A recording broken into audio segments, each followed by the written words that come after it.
Después de haber cantado este par de himnos y a través de lo que íbamos cantando, el mensaje que va dejando el canto, pues va preparando nuestra mente, va preparando nuestro corazón para que podamos ir abordando ahora sí la lección que tenemos para compartir con ustedes.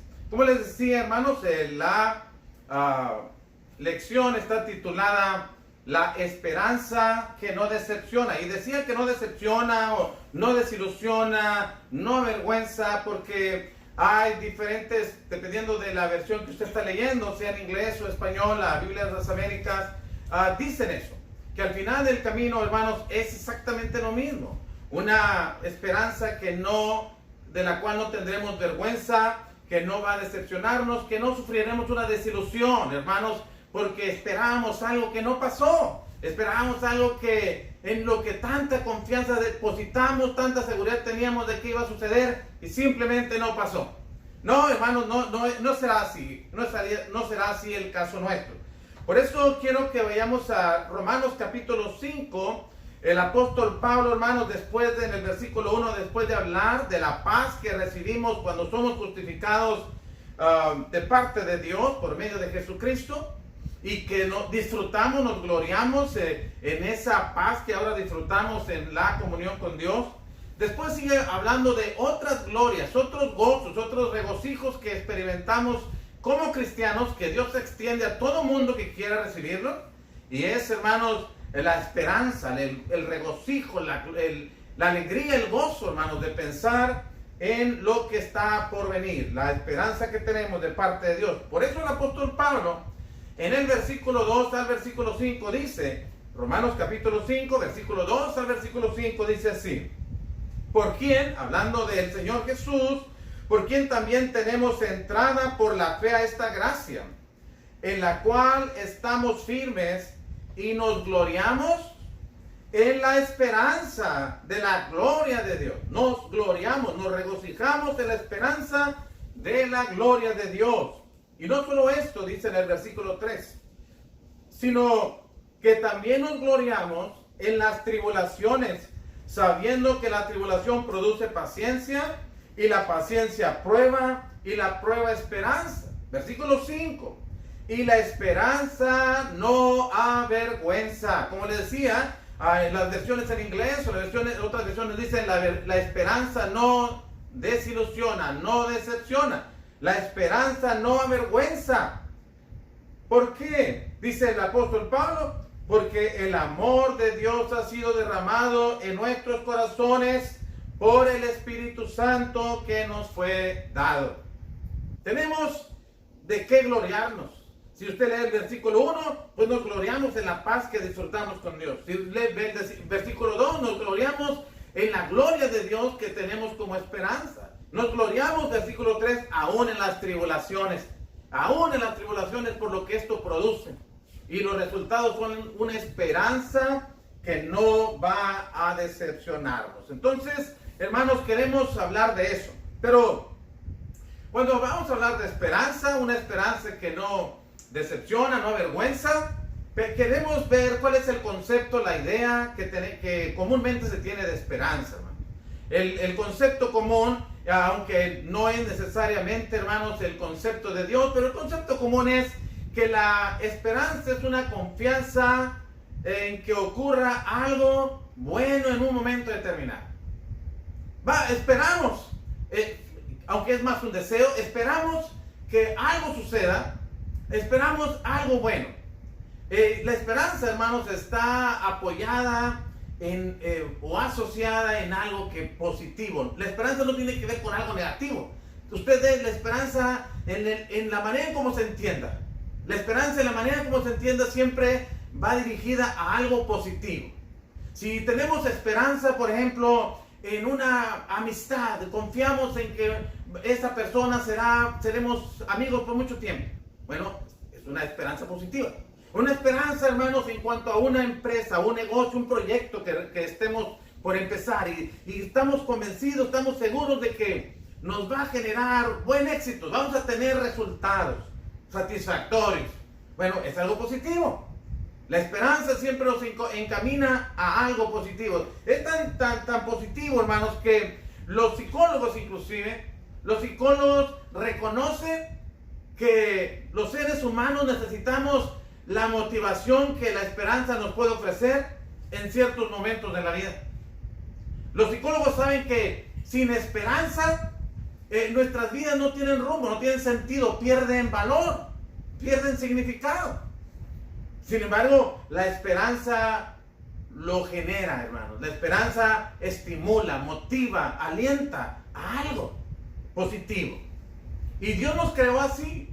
Dios nos creó así. Dios nos creó así como nos creó físicamente, y así como también, hermanos, nos creó de manera espiritual. También, hermanos, nos creó con un sentimiento de creer, de confiar, de esperar algo. Todos tenemos alguna manera esperanza en algo. Bueno, hermanos, pero en este caso podemos ciertamente resultar decepcionados. Cuando estamos hablando de una esperanza que no desilusiona, no decepciona. Y a veces, hermanos, como les decía, podemos resultar decepcionados en aquella amistad que estábamos estableciendo y que esperábamos que durara por mucho tiempo. Podemos resultar decepcionados en la esperanza de aquel proyecto que con tanto ánimo, como con cuantas ilusiones lo empezamos y no resultó. Podemos, hermanos, resultar decepcionados con tantas cosas. Inclusive, nosotros podemos ser motivo de decepción para otros, porque no llenamos las expectativas de ellos, porque no logramos lo que ellos suponían que nosotros íbamos a hacer por ellos, o la manera en cómo nosotros íbamos a hacer delante de ellos. Entonces, la decepción, hermanos, puede resultar, pero el asunto está que somos decepcionados, hermanos. ¿Cuándo? Cuando nuestra esperanza está puesta o en las personas o en las circunstancias.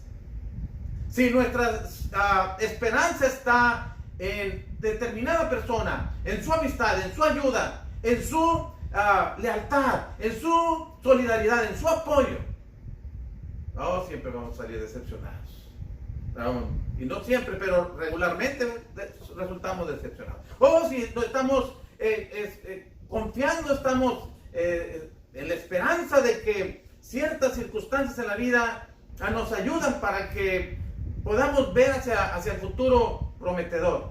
Por ejemplo, la salud que tenemos, puede ser que en estas circunstancias en las que nos encontramos podemos ir, pues estamos bien y podemos comprometernos con ciertas cosas porque nos sentimos saludables. O los resultados que estamos teniendo en el trabajo, los aumentos que hemos recibido en el salario, las promociones que estamos teniendo para mejores posiciones en el trabajo. Bueno, entonces nos animamos a eso, pero puede resultar muchas cosas. Puede resultar que la salud se nos acaba, que las posiciones para las cuales estamos siendo promovidos no sucedan. Y se viene todo ese castillo que habíamos construido, esas ilusiones que habíamos tenido, hermanos, se viene todo por abajo. Porque nuestra esperanza estaba puesta, estaba basada en una persona o personas o en algunas circunstancias. ¿No? Esa esperanza sí va a decepcionarnos, sí corremos el riesgo de resultar decepcionados. Sin embargo, cuando nuestra confianza es en Dios, hermanos, nuestra esperanza en Dios es Dios, entonces nuestra confianza y nuestra seguridad, hermanos, tienen fundamento firme. Podemos entonces confiar y estar seguros que lo que esperamos resultará, porque estamos depositando nuestra esperanza en Dios.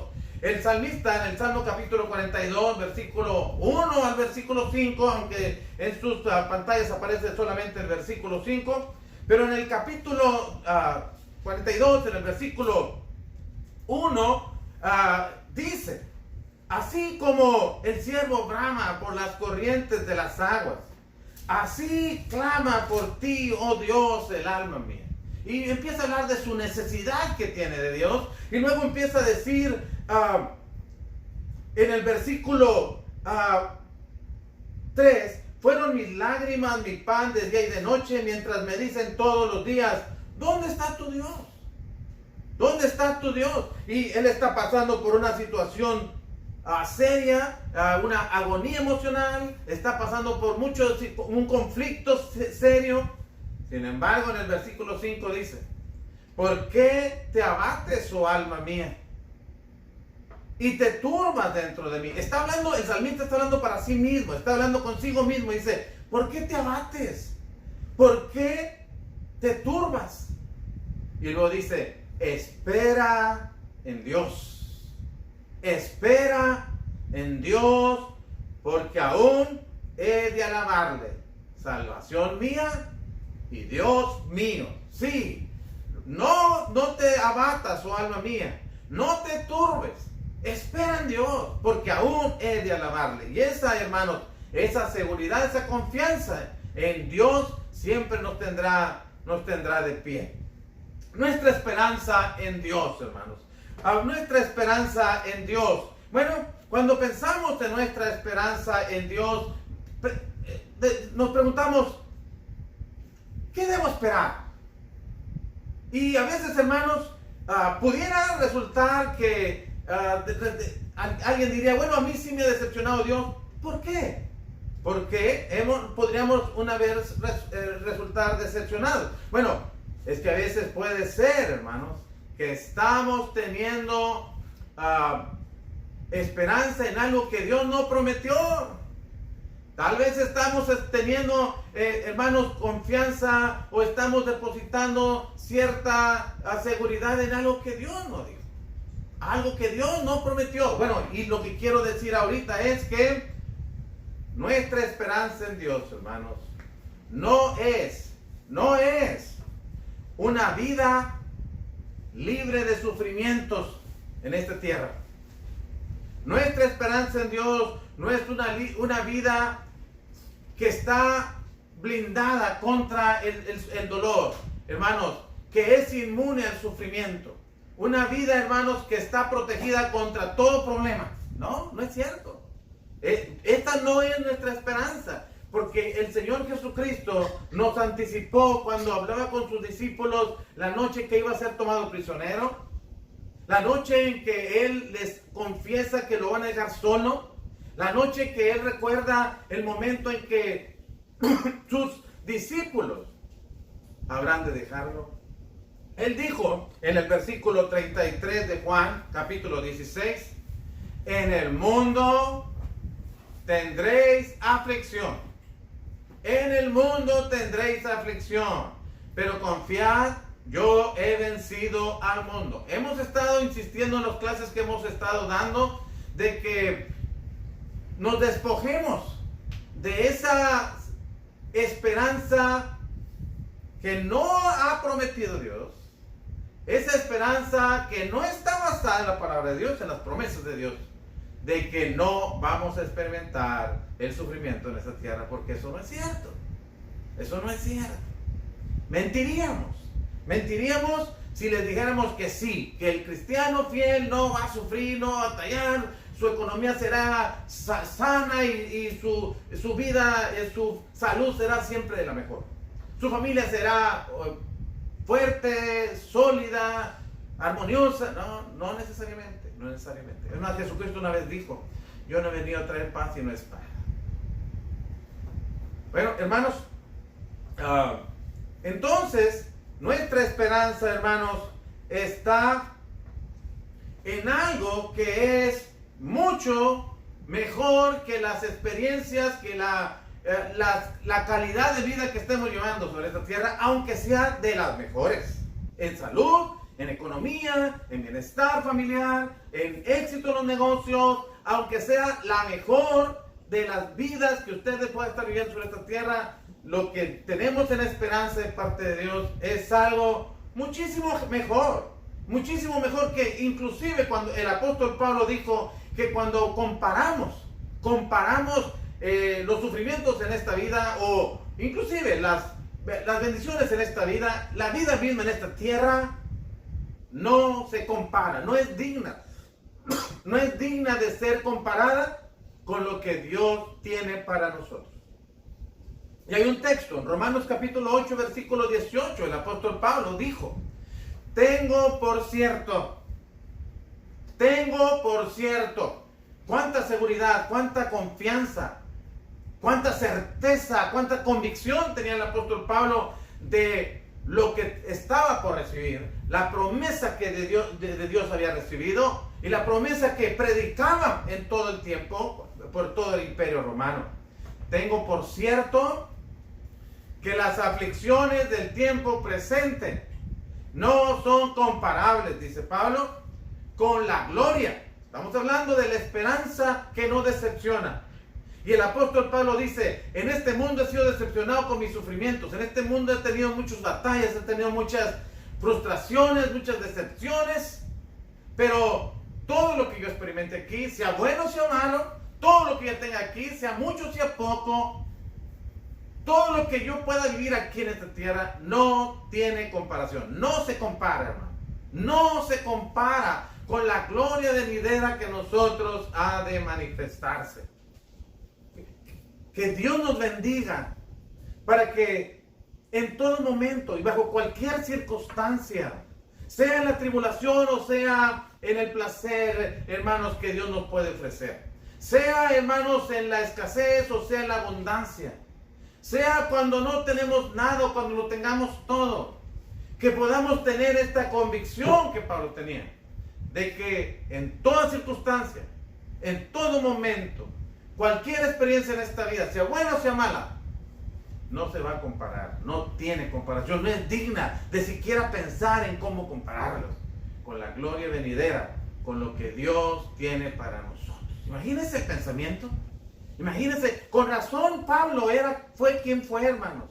Con razón Pablo soportó lo que soportó y trabajó lo que trabajó para Dios. Y hermanos, murió en esa certeza, según a Timoteo capítulo 4, versículos 7 y 8. Murió en esa certeza que esperaba algo mejor. Con razón la iglesia en el primer siglo, la vemos, hermanos, despojarse y permitir que lo despojaran de las cosas que les pertenecían, de sus propias pertenencias, sus propias cosas. Y miren con qué actitud. Si usted va a Hebreos capítulo 10, versículo 34, el escritor de los Hebreos está tratando de volver al pensamiento de nuestros hermanos en Cristo, lo que una vez ellos experimentaron, para mantenerlos en esa esperanza de Dios, en esa fe en Dios. Y él dice, el escritor de los Hebreos dice en el capítulo 10, en el versículo 34, cuando les trae a la memoria, según el versículo 32, las experiencias vividas. Y en el versículo 34 dice, porque de los presos también os compadeciste, y el despojo de vuestros bienes sufristeis con gozo. ¿Cómo puede alguien, hermanos, sufrir el despojo de sus bienes con gozo?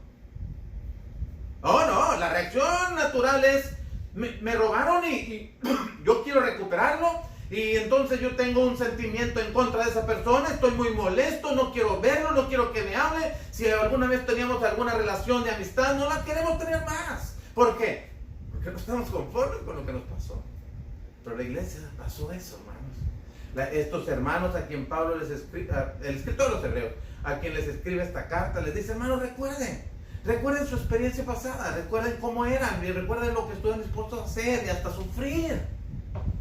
Se identificaron con los presos, y cuando perdieron sus pertenencias, se las quitaron, los robaron. No tuvieron mayor problema en aceptar la situación. ¿Por qué? ¿Qué había en ellos? ¿Qué había en ellos, hermanos? Dice el escritor a los Hebreos, sabiendo que tenéis en vosotros una mejor y perdurable. Noten los calificativos que le ponen, los adjetivos que le ponen. Mejor y perdurable herencia en los cielos. Nos dice qué, nos dice cómo es y nos dice dónde está. Es una herencia. ¿Cómo es? Es mejor de lo que podamos tener aquí. Es más perdurable de lo que podamos poseer. ¿Dónde está? En los cielos.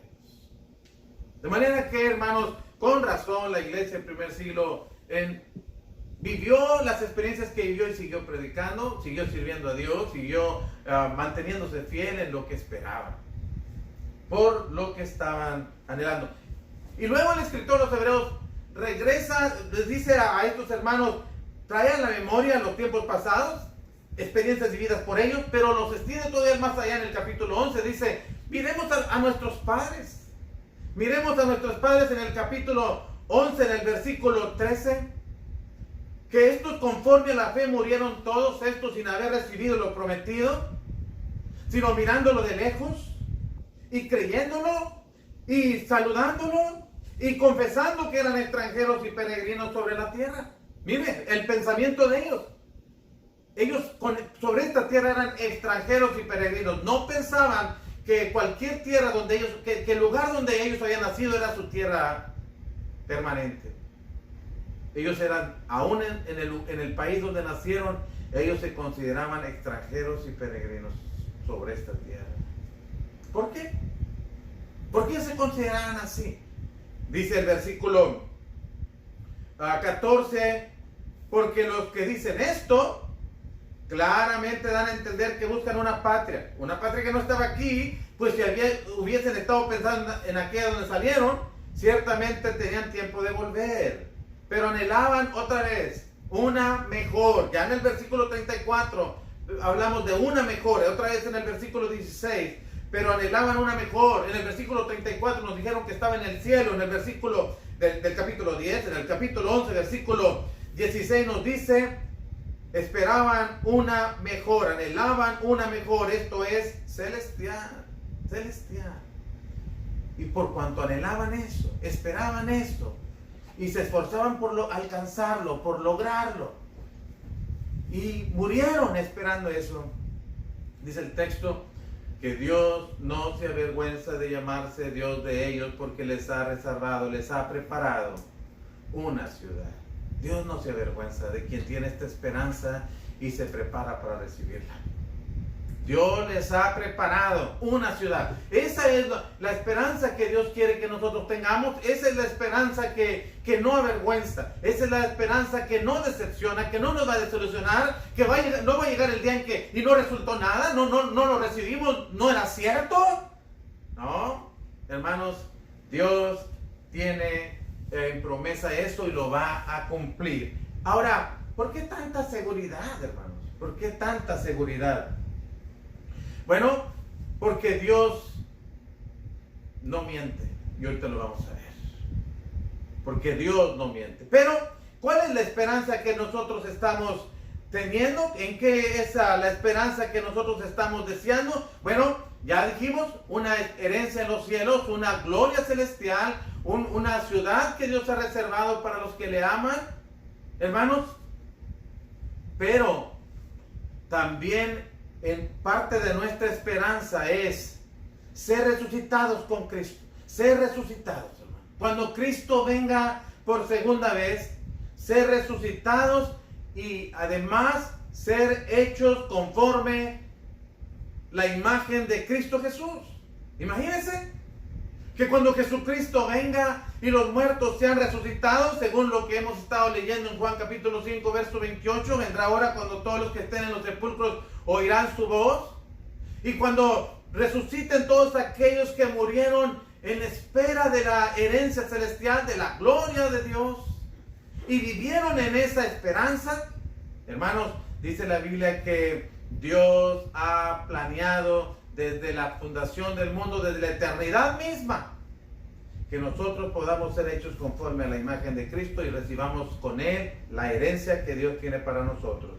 Estábamos en Romanos 8:18 y hoy leíamos lo que el apóstol Pablo decía, que en cuanto a su convicción de que las tribulaciones del tiempo presente no se comparan con lo que estamos por recibir. En el verso anterior, en el versículo 16, Romanos capítulo 8, versículo 17, la Biblia dice, y si hijos de Dios, también herederos. Herederos de Dios y coherederos con Cristo. Coherederos con Cristo. Somos herederos de Dios y compartiremos la herencia con Cristo Jesús. Cristo compartirá su gloria con nosotros. Viviremos con Él para siempre. Le conoceremos.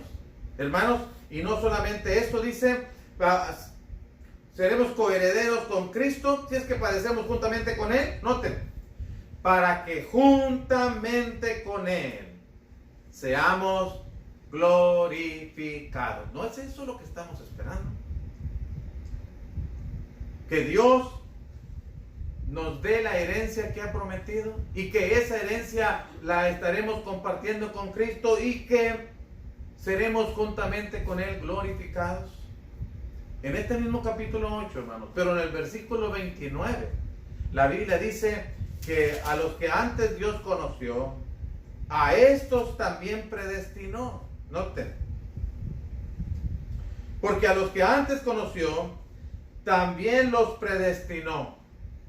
Les preparó, hermanos, una bendición para que fuesen hechos conformes a la imagen de su Hijo, para que Él sea el primogénito entre muchos hermanos. Dios nos conocía desde antes. Dios sabía todo de nosotros y sabía que habría personas que se interesarían en sus promesas y que obedecerían sus mandamientos y que se mantendrían fieles a Él y que guardarían su vida en santidad en espera de la herencia celestial. Pues a ellos, a los que a pesar de las turbulencias de esta vida, a pesar de las aflicciones vividas, a pesar de las experiencias desagradables, las lágrimas derramadas, las enfermedades sufridas, las luchas experimentadas en esta tierra, se mantendrían fieles. Dios dice, a los que antes conoció, a estos también predestinó para que fuesen hechos conforme a la imagen de su Hijo Jesucristo, a fin de que sea nuestro hermano mayor, Él sea el primogénito entre muchos hermanos. Dice.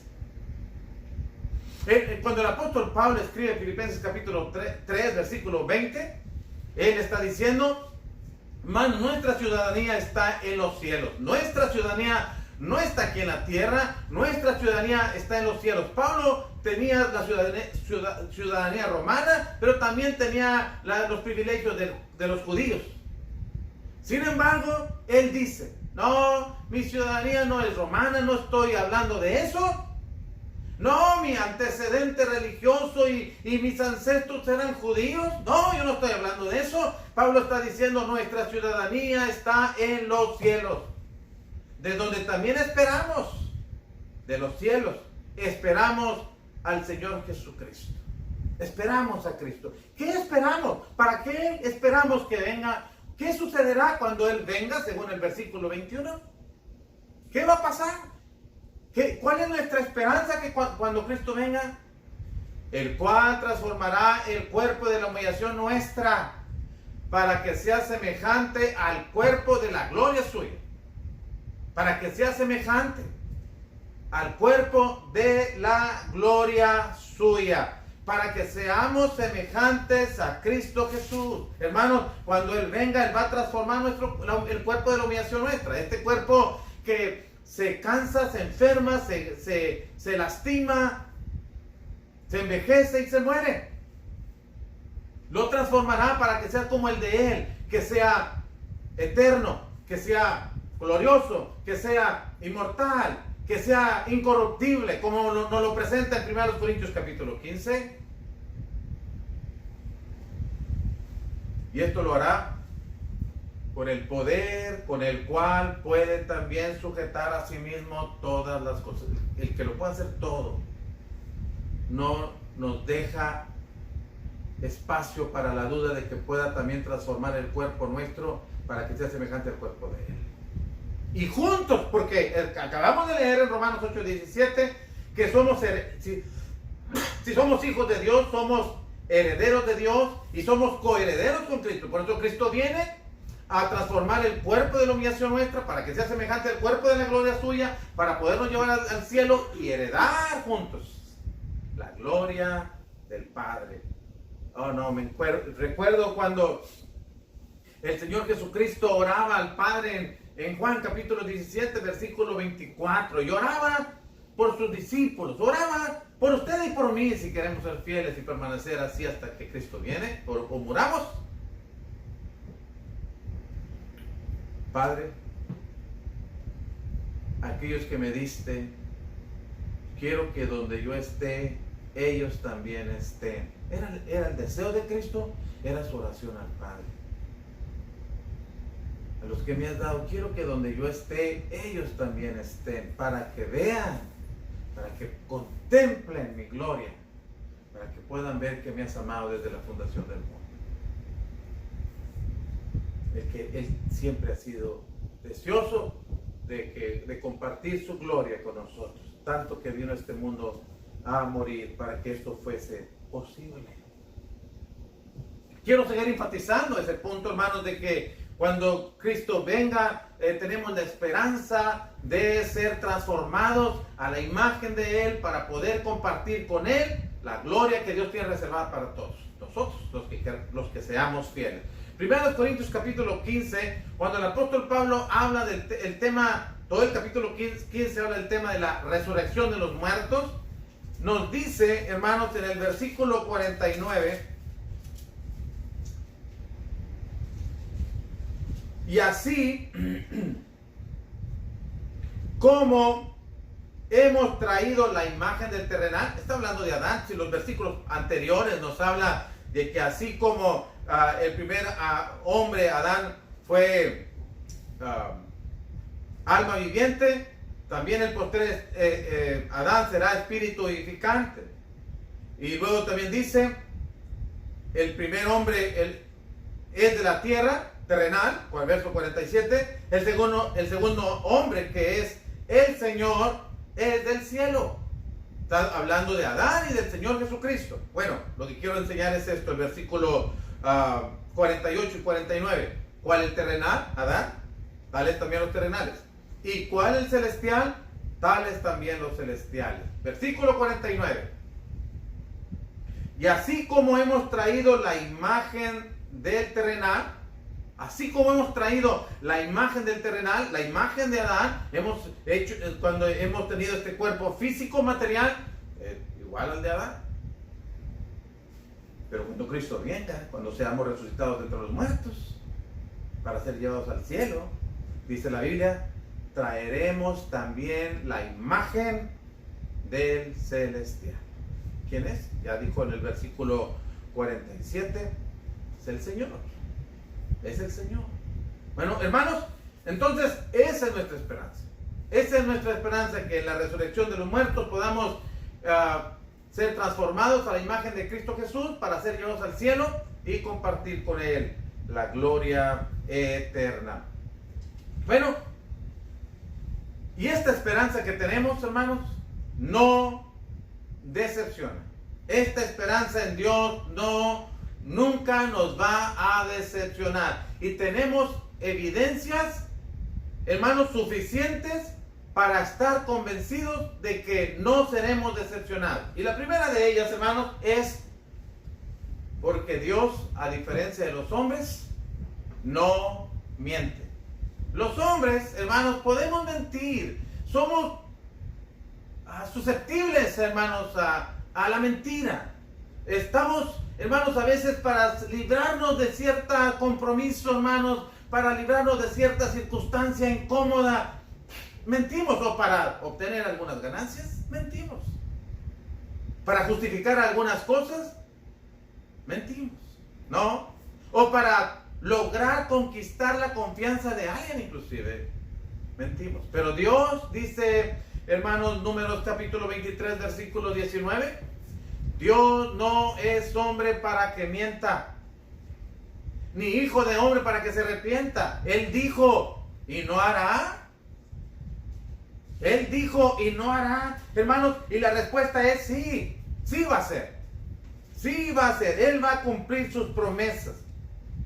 Y no debemos, hermanos, dudar de esa verdad. Eso es lo que el mensaje que le dio a Balaam, hermanos, para compartir. Y dijo, entonces, versículo 18 de número 23, entonces él tomó su parábola y dijo, Balaam, levántate y oye, escucha mis palabras, hijo de Zippor. Dios no es hombre para que mienta, ni hijo de hombre para que se arrepienta. Él dijo y no hará. Habló y no lo ejecutará. Es como les decía, hermanos, los hombres podemos decir algo, pero no hacerlo. Porque no todo lo que nos comprometemos lo podemos hacer. O no todo lo que nos comprometemos estamos dispuestos a hacerlo.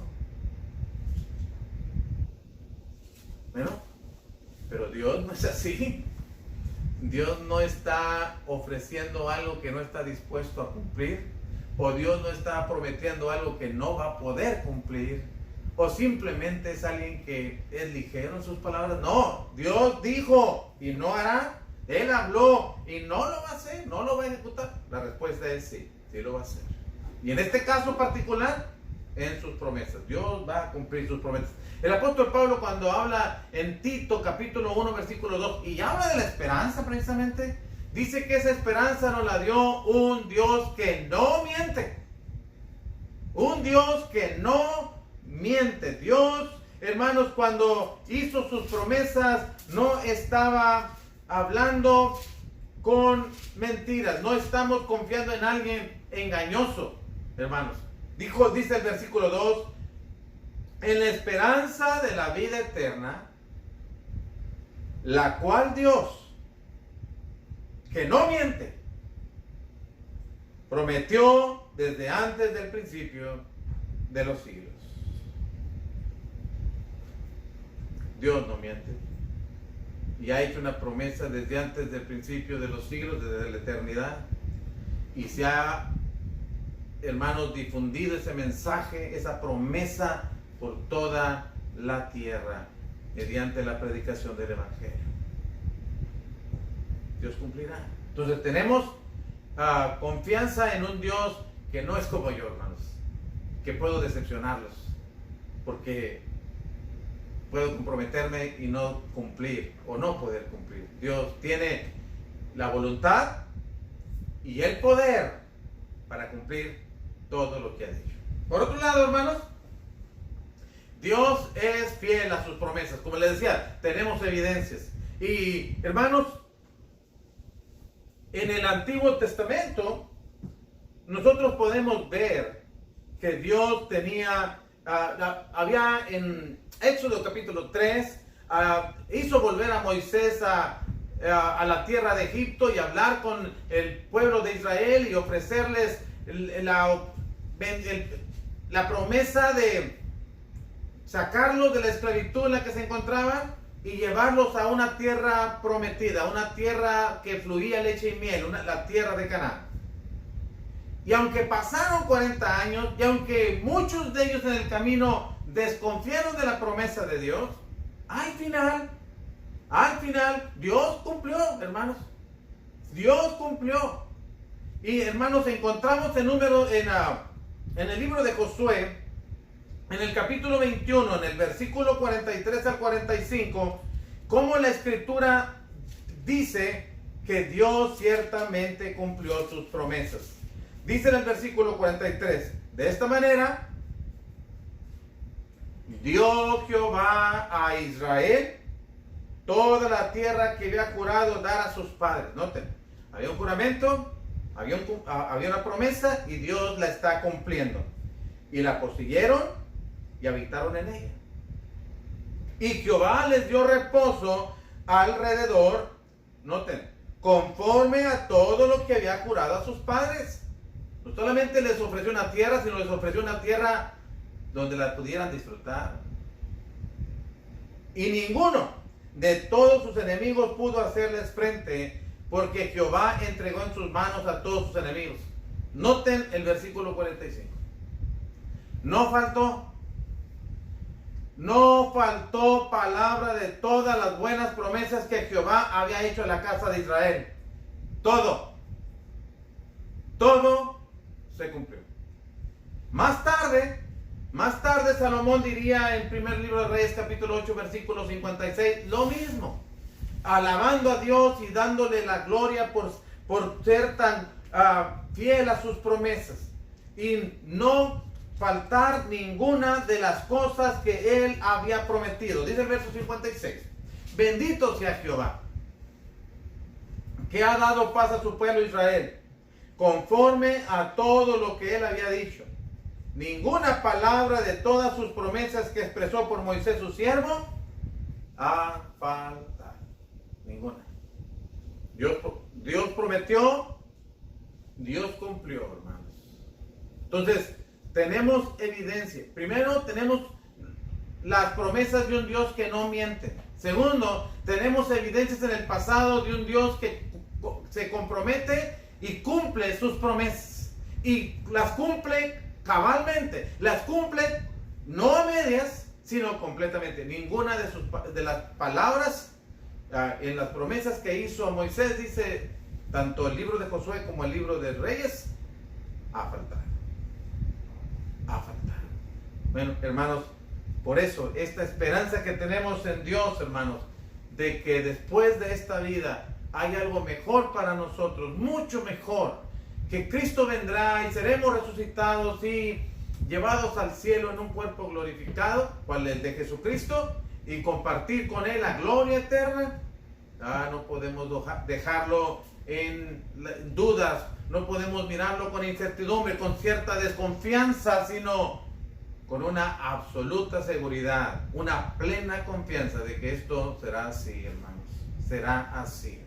Bueno, y la otra razón es, hermanos, bueno, yo creo que el hecho de saber que Dios no miente ya resuelve todo el problema. Cuando usted está hablando con una persona que usted sabe que no miente, usted no tiene que pedirle pruebas, ¿cierto?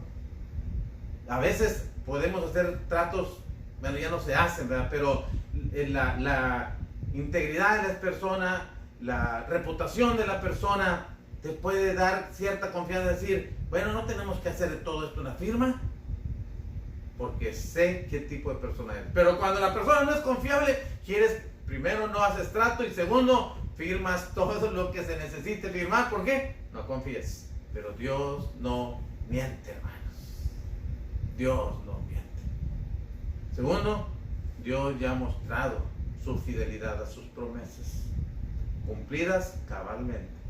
Y tercero, Dios nos ha dado una prueba irrefutable, una prueba indubitable de su interés por cumplir sus promesas en nosotros, por cumplir sus promesas y lograr que nosotros podamos estar en gloria eterna. Y la Biblia dice en Romanos capítulo 5, versículos 5 al 8, hermanos. Me gustan esos textos y además el capítulo 8, versículo 32, el apóstol Pablo escribe cuando dice, y la vergüenza y la esperanza no avergüenza, porque el amor de Dios ha sido derramado en nuestros corazones por el Espíritu Santo que nos ha dado. Pero el versículo 6 dice, porque Cristo, cuando aún éramos débiles, a su tiempo murió por nosotros, por los impíos. Nosotros. Ciertamente apenas morirá alguno por un justo. Con todo, pudiera ser que alguno osara morir por el bueno. Mas Dios muestra su amor para con nosotros en que siendo aún pecadores, Cristo murió por nosotros. Miren los versículos. Pudiéramos analizar los versículos, hermanos, versículos 6 y 7 y 8 y pudiéramos ver, hermanos, que cuando nos miramos en esta vida, hermanos, ¿por quién estaría usted dispuesto a sacrificarse? Es decir, ¿por qué tipo de persona estaría usted dispuesto a sacrificarse? Hacer algo más allá de lo común. ¿Por quién usted podría inclusive sacrificar su vida? ¿Lo haría por alguien que vive en vicios y placeres en esta vida? Ah, diría usted, no. Podríamos decir, se me hace que no vale la pena que yo muera por él. Podría morir por alguien que es un padre irresponsable que deja su casa, su esposa, su familia y no se interesa por ellos, y después está en unas circunstancias donde demanda de usted el sacrificio de su propia vida. ¿Lo haría? Bueno, diríamos, analizando el tipo de persona que es, creo que no vale la pena. Pues exactamente en ese mismo concepto que usted tiene de esas personas, por lo cual no estaría dispuesto a hacer mucho por ellos, esos éramos usted y yo delante de Dios. No nos merecíamos nada. No nos merecíamos nada. Por eso dice la Biblia, lo más que puede hacer alguien es morir por un justo, pero no por un injusto. Morir por el bueno, según el versículo 7. Pero Dios muestra su amor para con nosotros, en que no éramos ni justos ni buenos, en que no nos merecíamos nada, en que no teníamos una virtud, algo que moviera el sentimiento de Dios para amarnos y decirnos, me has conquistado, has logrado mi afecto y mi interés por ti, mis ganas de tenerte aquí en gloria eterna, por lo tanto entonces voy a hacer todo esfuerzo para que estés conmigo, porque eres el tipo de persona que yo estaba pensando. No, ni usted ni yo, ni usted ni yo. Dios muestra su amor para con nosotros, en que siendo aún pecadores, no estando portándonos bien, no, éramos aún pecadores. Y a pesar de eso, Cristo murió por nosotros. ¿Qué le dice eso? ¿A qué le motiva? ¿Qué le motiva a pensar? ¿A dónde lo lleva ese pensamiento? Esa verdad. ¿Será que Dios no nos ama? ¿Será que Dios no tiene interés por nosotros? ¿Será que Dios no está dispuesto a hacer algo por nosotros para ver si logramos llegar al cielo? Muestra, no te dice que te ama, te lo demuestra, y te lo demuestra no como tal vez nosotros quisiéramos, sino como lo necesitamos, no como lo estuviéramos pidiendo, sino como lo estamos necesitando urgentemente, que alguien muriera por un pecador. En el capítulo 8, en el verso 32, el apóstol Pablo dice, mira, el que no escatimó ni a su propio hijo, el que cuando supo que lograr llevarnos a su gloria eterna habría de tener un costo, y ese costo sería el sacrificio de su propio hijo, Dios no lo escatimó, Dios no se rehusó a pagar el precio, sino que dice la Escritura, el que no escatimó ni a su propio hijo, sino que lo entregó. Lo entregó. Dios no dijo, no, esto es demasiado lo que me estás pidiendo, es demasiado lo que tengo que hacer. No, Dios no lo escatimó, sino que lo entregó por todos nosotros. Pablo dice, ¿necesitas algo más que Dios te muestre para que puedas ver el interés que tiene por ti? Dice, si Dios fue capaz de hacer eso, en el verso 32 de Romanos 8, dice, ¿cómo no nos dará también con Él todas las cosas? Todo. Si ya hizo eso, lo demás no queda duda de que lo puede hacer. Que lo quiere hacer, que lo va a hacer por nosotros. Por eso tenemos una esperanza, hermanos, que no va a decepcionarnos. Una esperanza que no avergüenza. Quienes tienen esta esperanza. Ahora, hablemos de nosotros y de nuestra esperanza. Y de cómo reaccionamos, qué estamos dispuestos a hacer por alcanzar la esperanza que está en el cielo reservada para nosotros. ¿Qué estamos dispuestos a hacer? Bueno, dice el Señor Jesucristo narra dos parábolas, hermanos, y una de ellas es conocida como la parábola o la perla de gran precio. La perla de gran precio. Y quisiera que esos pensamientos, hermanos, eso que hizo este buscador de perlas preciosas, también nosotros, si queremos recibir esa herencia, si queremos recibir esa promesa que se cumple en nosotros, esa promesa, hermanos, note lo que debemos estar dispuestos a hacer. No solamente es como, dámela, sino, ¿qué tanto la quieres tú? ¿Qué tanto la anhelas? ¿Y qué tanto estás dispuesto a hacer por ella? ¿Qué tan valioso es para usted esa promesa, esa esperanza? Dice el verso 44 de Mateo capítulo 13. Además, el reino de los cielos es semejante a un tesoro escondido en un campo, el cual un hombre halla y lo esconde de nuevo, y gozoso por ello va y vende todo lo que tiene y compra aquel campo. Miren el énfasis. Vende todo lo que tiene y compra aquel lugar en donde está ese tesoro. Noten el verso 45.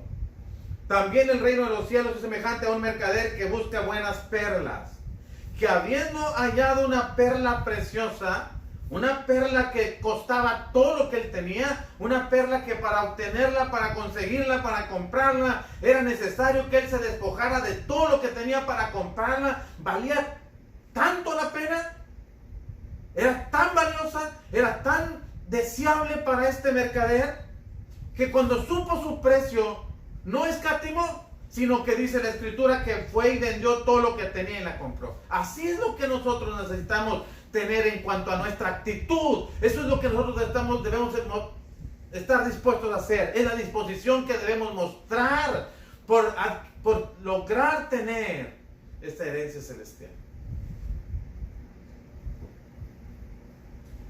Que el cielo, hermanos, que la gloria celestial sea nuestra perla de gran precio, que cuando la encontramos, cristianos, estemos dispuestos a sacrificar todo para lograrla, para tenerla.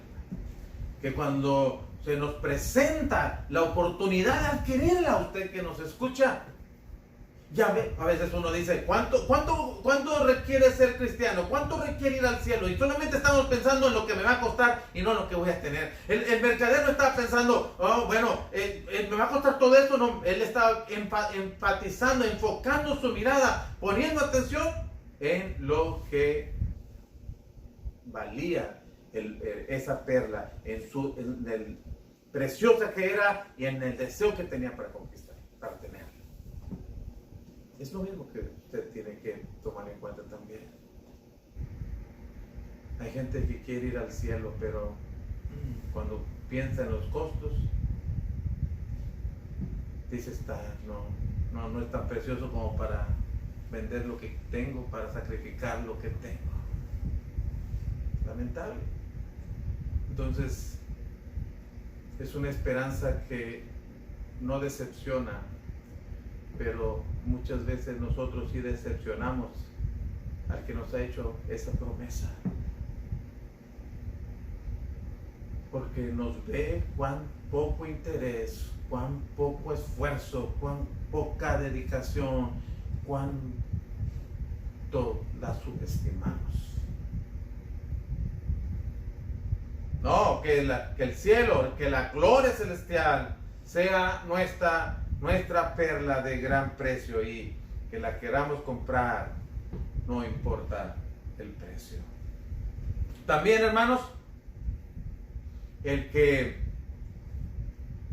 tiene esta esperanza, no solamente está dispuesto a sacrificar lo que tenga que sacrificar para tenerla, sino que soporta pacientemente los problemas que en esta vida tiene, mientras se hace realidad la promesa de Dios. El apóstol Pablo en Romanos capítulo 8, usted si ha estado siguiendo los textos, ha visto que estamos siempre hablando alrededor del capítulo 8, capítulo 5 de Romanos. Bueno, porque el capítulo 8 está hablando, hermanos, de los problemas que se pueden vivir, hermanos, las experiencias que se pueden tener. Sin embargo, el apóstol Pablo dice que cuando pensamos en esa esperanza, dice el versículo 24 y el verso 25 de Romanos 8, porque en esperanza fuimos salvos. Pero la esperanza que se ve no es esperanza. No espere las cosas que usted ya está viendo. Esa no es su esperanza. Nuestra esperanza es, dice el apóstol Pablo, dice el Espíritu Santo inspirando al apóstol Pablo, no está en lo que se ve. ¿Por qué? Porque lo que alguno ve, dice, hay que esperarlo. Verso 25, pero si esperamos lo que no vemos, con paciencia lo aguardamos. Con paciencia lo estamos esperando. Y podemos experimentar tribulaciones en esta vida, podemos vivir algunos sufrimientos, podemos tener algunas situaciones que provocan las lágrimas y el dolor en nosotros, hermanos, amigos. Pero el que tiene esta esperanza espera pacientemente el día que se haga una realidad en su propia vida. No llega el momento en que se desespera y hermanos, y se decepciona y deja todo. No, el que tiene esta esperanza soporta con paciencia las pruebas, los problemas de esta vida. Es lo que nosotros tenemos que entender. Ya vimos en el punto anterior, mira es el cielo como su perla de gran precio, lo más deseable, y que lo vale todo y está dispuesto a sacrificarlo. Pero mientras lo recibe y experimenta sufrimientos, tribulaciones, luchas, batallas en esta vida, la soporta. Soporta las pruebas, soporta las luchas, las tentaciones, en la esperanza de que algo mejor está por venir. Y eso es lo que le animamos. Por eso es una esperanza que no decepciona, y por eso vale la pena esperar. Soportar con paciencia las pruebas de esta vida hasta que Dios cumpla su promesa en nosotros. Y hermanos, por último, el que tiene esta esperanza se purifica a sí mismo. Cuando estábamos hablando ya en los puntos anteriores, que cuando Jesucristo venga y seamos resucitados, entonces nuestros cuerpos serán transformados a la semejanza del cuerpo glorioso que Cristo tiene ahora. Y hermanos, vimos varios textos, fuimos a 1 Corintios capítulo 15, versículos 47 al 49, fuimos a Filipenses capítulo 3, versos 20 y 21, hermanos, a Romanos capítulo 8, verso 17, pero en 1 Juan capítulo 3, versículo 2, hermanos, la escritura nos dice, hablando de este mismo tema: amados, ahora somos hijos de Dios y lo que hemos de ser. Bueno, amados, ahora somos hijos de Dios y aún no se ha manifestado lo que hemos de ser. Pero sabemos que cuando Él se manifieste, hablando de Cristo, seremos semejantes a Él. ¿Usted otra vez el punto? Seremos semejantes a Él porque le veremos tal como Él es. Bueno, el apóstol Juan conoció al Señor Jesucristo en vida, conoció al Señor Jesucristo resucitado, lo vio irse al cielo, pero dice, no sabemos cómo hemos de ser nosotros cuando resucitemos, pero sí sabemos que cuando Jesucristo se manifieste, vamos a ser semejantes a Él, porque le veremos tal como Él es. Cuando Él venga, seremos semejantes a Él, lo podremos ver. Versículo 3 dice, y todo aquel que tiene esta esperanza en Él, todo aquel que tiene esta esperanza de encontrarse con Cristo, de ser transformado a la imagen de Él y ser llevado al cielo con Él, todo aquel que tiene esta esperanza en Él, ¿qué es lo que hace? ¿Qué es lo que hace? Dice el texto, se purifica a sí mismo. Así como Cristo es puro. ¿Qué tan puro debe ser nuestra meta? ¿Qué tantas santidad debemos mostrar? ¿Qué tanta cambios en nuestra moral debemos manifestar? Así como Él es puro. ¿Usted tiene esta esperanza en Él? ¿Usted tiene la esperanza de resucitar entre los muertos para ser llevado al cielo? Bueno, pues que la esperanza que usted tiene lo motive a sacrificar todo lo que usted tenga que sacrificar para llegar allá. Que esta esperanza lo ayude a mantenerse paciente en medio de las tribulaciones en esta vida. Que esta esperanza lo motive para purificarse cada día, para santificarse cada día, así como Cristo es puro. Así, hermanos. Y solamente así. Esta esperanza jamás va a decepcionarnos. Si usted no obedeció el Evangelio, si usted no ha obedecido la palabra de Dios, le invitamos a que lo considere. El Señor Jesucristo mandó que se predicase en su nombre el arrepentimiento y el perdón de pecados a todas las naciones, a todas las naciones comenzando desde Jerusalén. Cristo quiere que usted se arrepienta. Pero también dijo que ve y predícale el Evangelio a toda criatura. El que creyere y fuere bautizado será salvo. Cristo quiere que usted no solamente se arrepienta de sus pecados, sino que sea bautizado para que sus pecados le sean perdonados. Cristo quiere que usted lleve una vida de santidad delante de Él, que sea fiel hasta la muerte. Apocalipsis 2:10. Si usted necesita ayuda para seguir conociendo más de la palabra de Dios, para hacer de esa esperanza que muchos ya tienen, sea su esperanza, y que Dios la cumpla en usted. Si usted se va a preparar para ese momento, le invitamos a que se contacte con nosotros. Queremos ayudarle. Queremos que usted y yo juntos podamos prepararnos para ese día cuando Jesucristo venga. Y que esa esperanza suya y mía sea manifestada, sea realizada, y que podamos vernos en gloria eterna, en compañía de Dios, de su Hijo Jesucristo, del Espíritu Santo, de sus ángeles y de todos aquellos que, como usted y como yo, nos esforzamos día con día para serle fieles. Por favor, contáctese con nosotros. Estaremos muy deseosos y ansiosos en poderle ayudar. Que Dios los bendiga.